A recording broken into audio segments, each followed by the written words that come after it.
Outro olhar. A apresentação, Kleber Benvenu. Olá, boa noite família Bandeirantes, boa noite para você que nos escuta na intimidade do rádio, bom dia, boa tarde para quem nos vê de dia pela internet, o programa inclusive está sendo gravado de dia durante esse período eleitoral e na rádio roda de noite. O Outro Olhar, durante esse segundo turno, durante a eleição, vem se dedicando à análise política, social e até comportamental do eleitor brasileiro. Nos meus espaços de opinião, eu venho procurando mostrar, por exemplo, mesmo que alguns não gostem, que o eleitor brasileiro está mais politizado.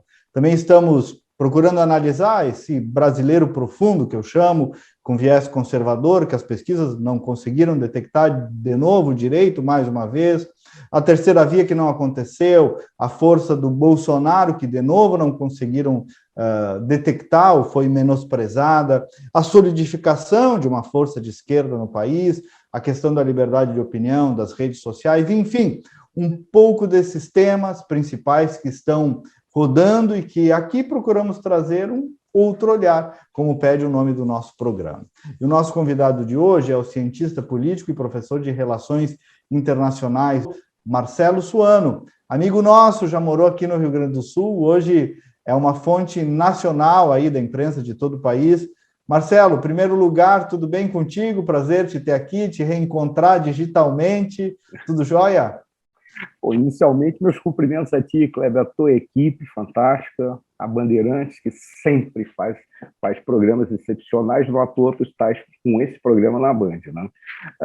Eu estou aqui em São Paulo com um grande prazer de podendo conversar contigo, como você falou, agora é digital, mas nós nos conhecemos já de um bom tempo, sempre admirei o teu trabalho e é curioso porque você está trabalhando com a imprensa, mas você já teve o privilégio ou a oportunidade de trabalhar dentro da máquina para entender como ela funciona. Razão pela qual as tuas considerações são sempre mais do que apenas uma pergunta jornalística, são praticamente uma avaliação e um entendimento do cenário, razão pela qual exige bastante daquele que vai conversar contigo, que vai mais aprender contigo do que, propriamente dito, emitir uma opinião.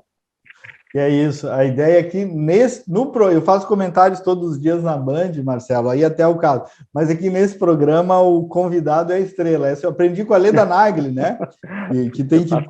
É igual juiz de futebol, o bom entrevistador é aquele que não fala muito. Às vezes eu me passo nessa ideia, né?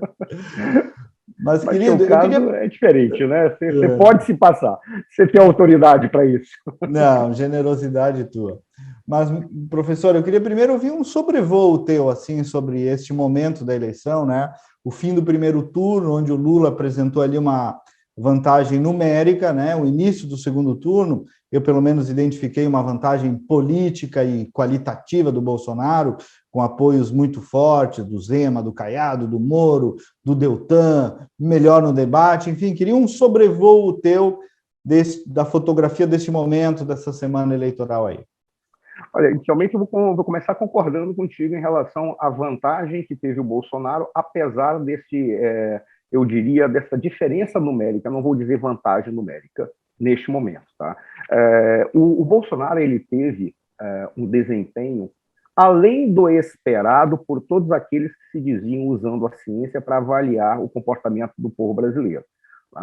Porque se imaginava que ele chegaria no segundo turno, se chegasse no segundo turno, com aproximadamente 15, 16 pontos atrás. E aí, realmente, seria muito difícil você equacionar esse problema. O que nós identificamos? Nós identificamos aquilo que já tem sido natural, ele começou na frente, e depois, num determinado momento, eu lembro que eu estava na Gazeta, fazendo uma entrevista, participando de uma entrevista, quando ocorreu a passagem de votos do Lula sobre o Bolsonaro, e está chegando a 75% dos votos, e já estavam contabilizando, eu creio, os votos do Nordeste. Ou seja, se espera sempre do Nordeste, normalmente um viés mais à esquerda, ou seguir os seus líderes de esquerda, e até hoje se questiona por qual razão isso acontece, eu teria uma explicação. Mas isso a gente pode deixar de lado no momento, né? E é o que você viu. Foi uma vantagem gigantesca que o Bolsonaro adquiriu. Por quê? Porque ele mostrou, ele conseguiu apontar algumas coisas, ou constranger, ou colocar contra a parede, algumas forças que estavam sendo apresentadas ali. Uma delas, a gente pode dizer, os institutos de pesquisa. Ele colocou quase todos contra a parede, se não todos, mesmo para na pesquisa, que chegou muito próximo daquilo que foi apresentado ali, mas mesmo assim, nas demais estatísticas que foram colocadas para a sociedade brasileira, a única que acertou, não estou falando de instituto, estou falando de pesquisa, foram feitas para todos os cargos que estavam em disputa. Talvez o único que eles conseguiram chegar próximo ou acertar foi em relação à votação para o Lula. Tudo o demais foi contrário. Tudo o demais não apresentou adequadamente. O que mostra o seguinte: ou houve viés no processo de pesquisa, centralizando de todas as formas, de todas as forças, na questão Luiz Inácio Lula da Silva e não nos demais, ou então todas as metodologias estão erradas. Porque não é possível vir com uma desculpa do estilo, não, isso é um retrato do momento. Quando chega nos últimos 2 dias, as pessoas começam a votar com outro comportamento. Então, com todo respeito, não há como você utilizar ou adotar o preceito de ciência se você não consegue fazer previsão sobre o comportamento do objeto que está sendo retratado, explicado ou estudado. Porque o que caracteriza a ciência é explicar um fenômeno, controlar o fenômeno e fazer previsões sobre o seu comportamento. Se você coloca... Marcelo, ou vamos aumentar essa margem de erro aí, para 10, 15, né? Exato, porque... E detalhe, se você aumentar a margem de erro, o que vai acontecer? Ora, se eu digo que existe 70% de ser diferente do que eu estou falando, então não estou falando nada. Qualquer pessoa na rua pode fazer essa previsão. Porque mostra que a metodologia ela está totalmente defasada, inadequada, errada ou mal intencionada. Aí vem uma Deixa eu fazer um recorte nesse ponto aí. Qual é a tua hipótese para isso? Digamos, liberando a hipótese da má-fé, né? Porque, como tu disseste, todos os institutos, eu vi mesmo institutos contratados, né, de pesquisas não divulgadas que também erraram.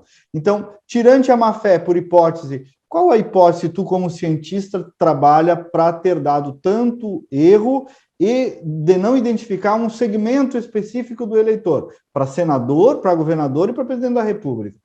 Olha, eu vou ser bem direto, a metodologia está errada. O que tem sido apresentado como metodologia para pesquisa é apenas um pedaço da metodologia em si. Como assim? Porque as pessoas dizem, quais são as metodologias usadas? Aí os indivíduos respondem, a metodologia de consulta por telefone, utilizando entrevistadores ou robôs, ou pesquisa presencial, sendo na realidade ou em residências, ou fazendo uma pesquisa na rua. E eles dizem que isso é metodologia. Não, isso não é metodologia, é um pedaço dela. É apenas o início, onde você vai pegar a amostragem. A amostragem, por si própria, já demonstra que tem problemas.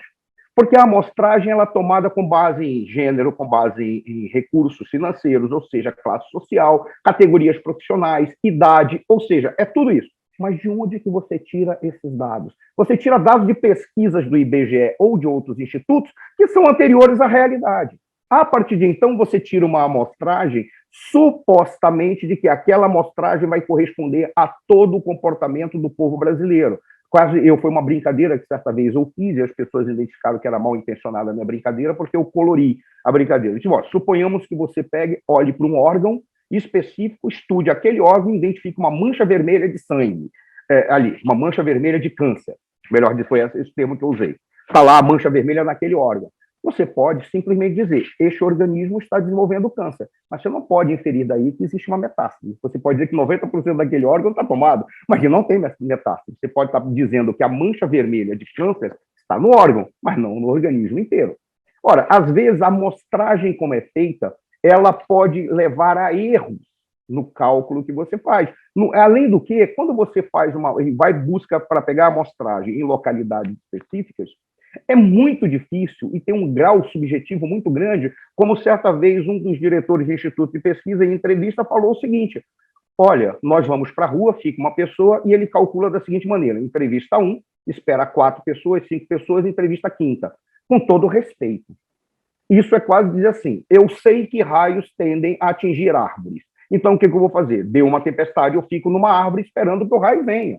Isso não tem nada de científico. Ou então eles diziam, eu vejo pelo perfil de roupas ou comportamental daquele que está vindo ali.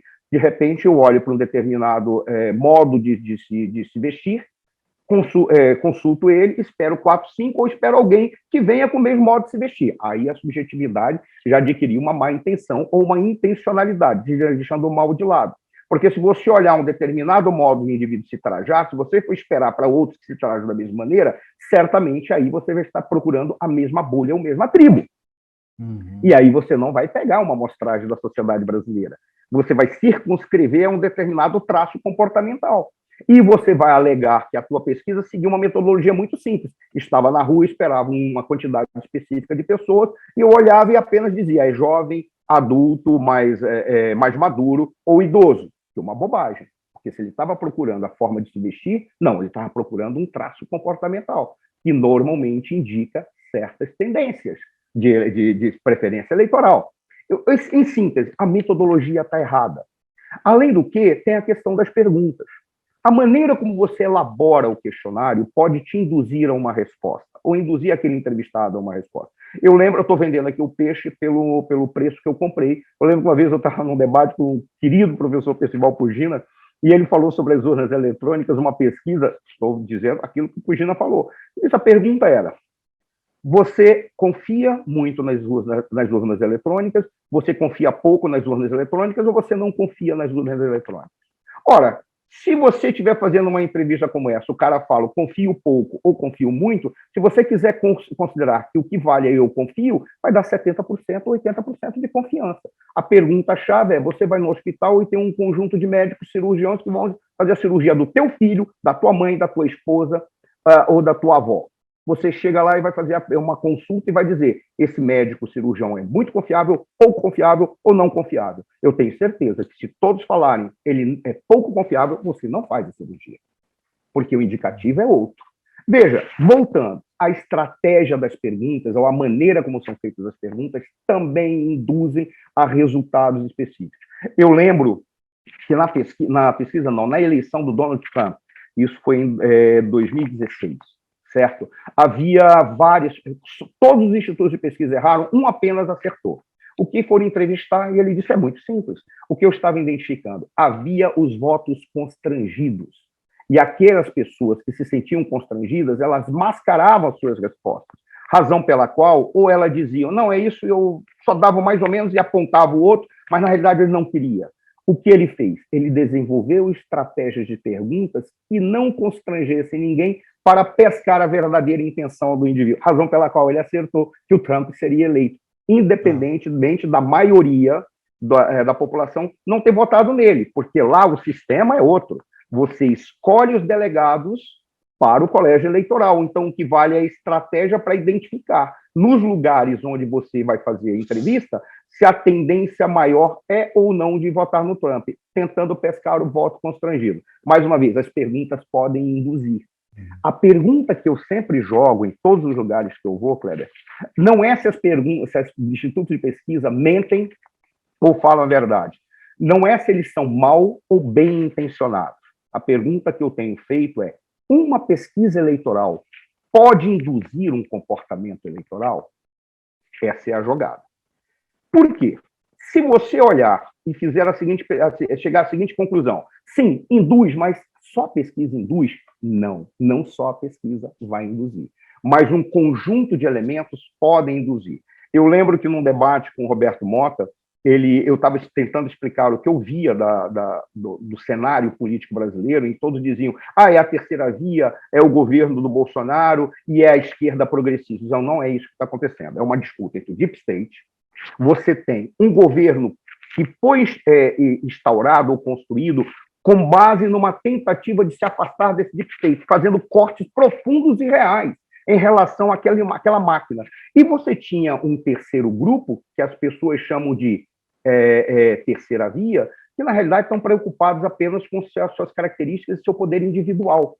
E estão buscando o poder independente, porque para eles jogam tanto com o Deep State quanto o outro lado. Ou com os bons modos e o bom comportamento e a etiqueta social e as liturgias, né? Não se constrói posicionamento político com base só na forma, né? A forma na política, em qualquer área humana, é importantíssima, né? Desde a filosofia, a forma é importante. Agora, não é só forma, né?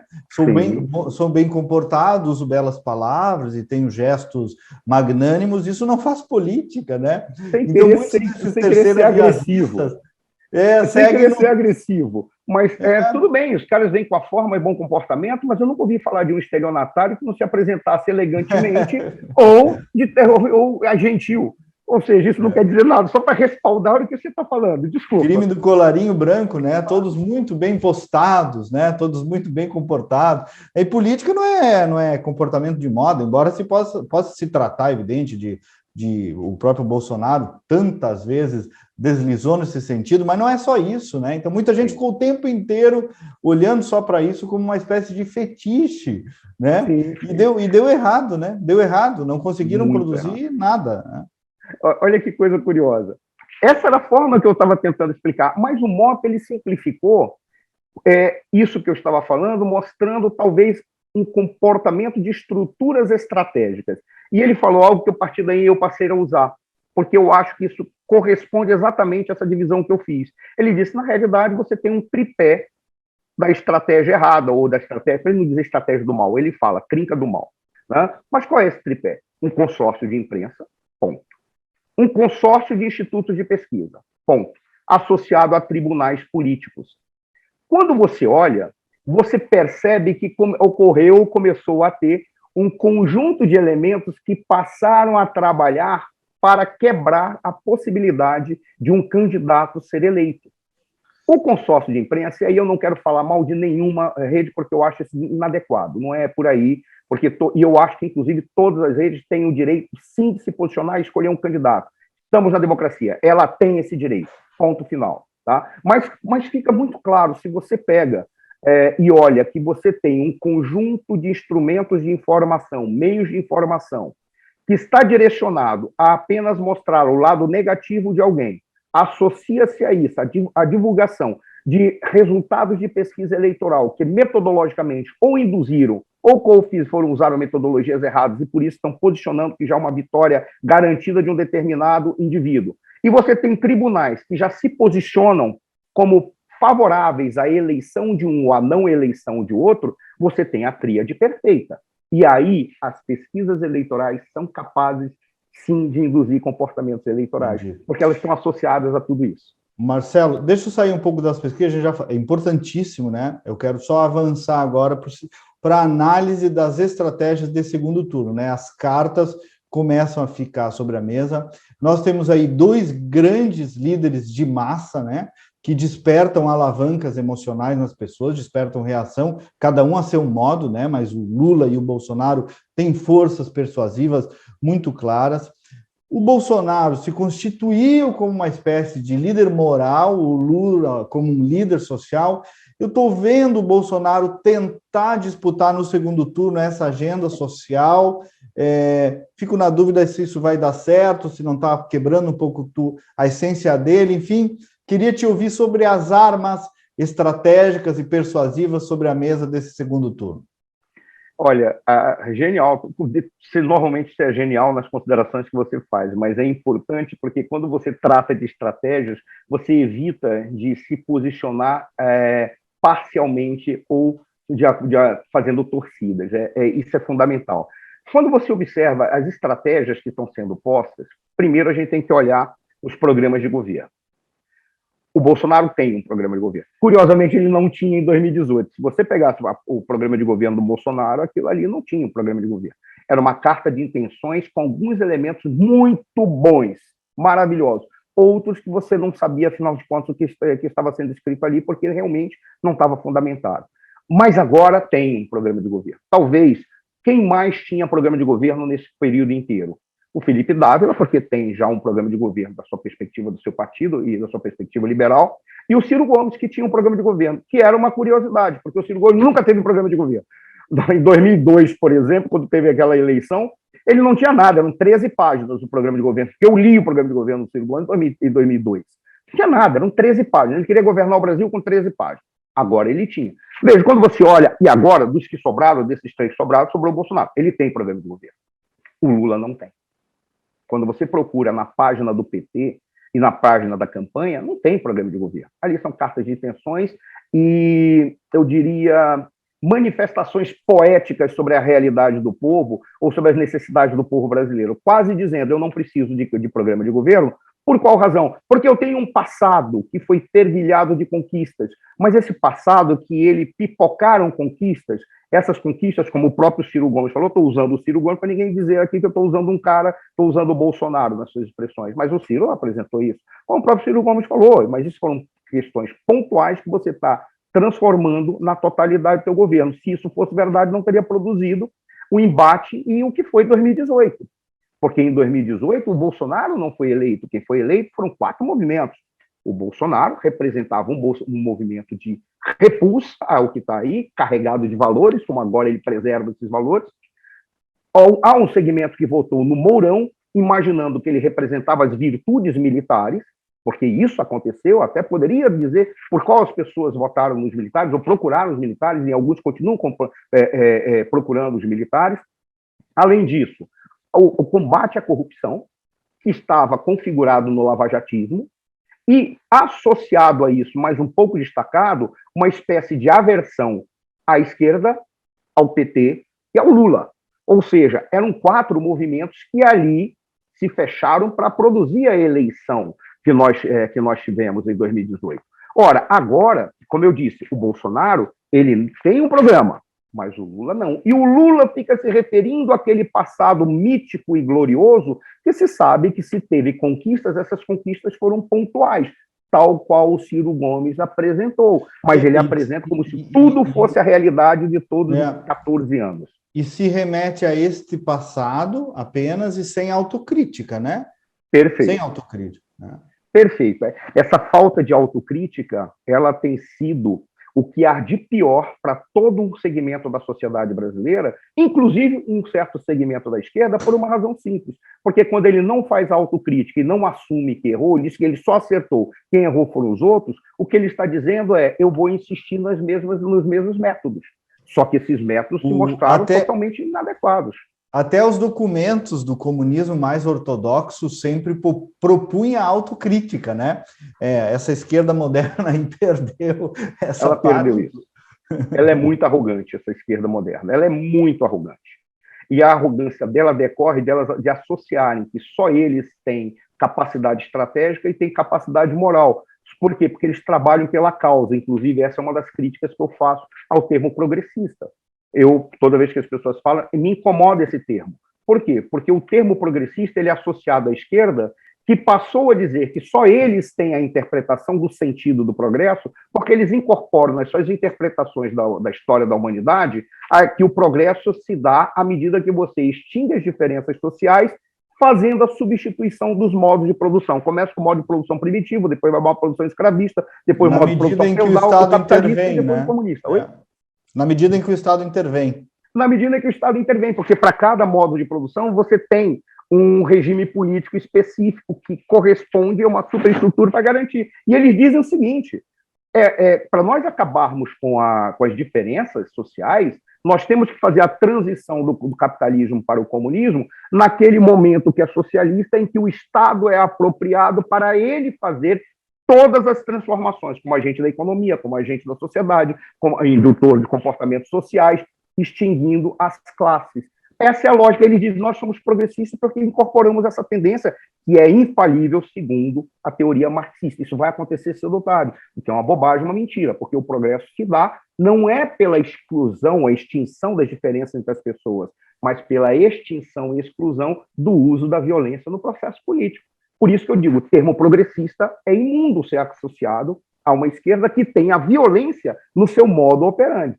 A violência está inserida no conteúdo da luta de classe e no conteúdo da luta política, razão pela qual eles dizem, eu tenho a causa do meu lado, e pela causa eu posso fazer qualquer coisa. Pela causa eu posso matar 90% da população, porque os 10% que restam serão iguais, e eu terei feito o futuro da humanidade se concretizar. Essa é uma das razões pelas quais eu não gosto desse termo, mas explica e vai muito ao encontro do que você falou. Eles usam uma estratégia que é vinculada a essa ideia de que eles têm um passado E esse passado não precisa de autocrítica, porque os erros foram cometidos em nome da causa. E isso nos angustia. Claro que nos angustia, porque numa hora dessa, todos aqueles que foram fechar com eles neste momento serão massacrados no futuro à medida que as suas expressões, seu comportamento não estiverem de acordo com a causa. E aí você terá aquele pequeno tribunal que vai julgar os comportamentos dos que são diferentes. Como se a humanidade, o ser humano, o espírito e as pessoas fossem iguais de biológico a espiritualmente. Não são. Mas essa é uma estratégia que foi usada, porque quando você fala isso, você pode ver que pode parecer que eu estou sendo parcial, mas não, é uma estratégia que é adotada em preservar a ideia de igualdade, e qualquer coisa pode ser feita pela causa da igualdade, usando o Estado como instrumento para impor essa igualdade, mesmo que seja massacrando o indivíduo e as suas tendências e preferências pessoais.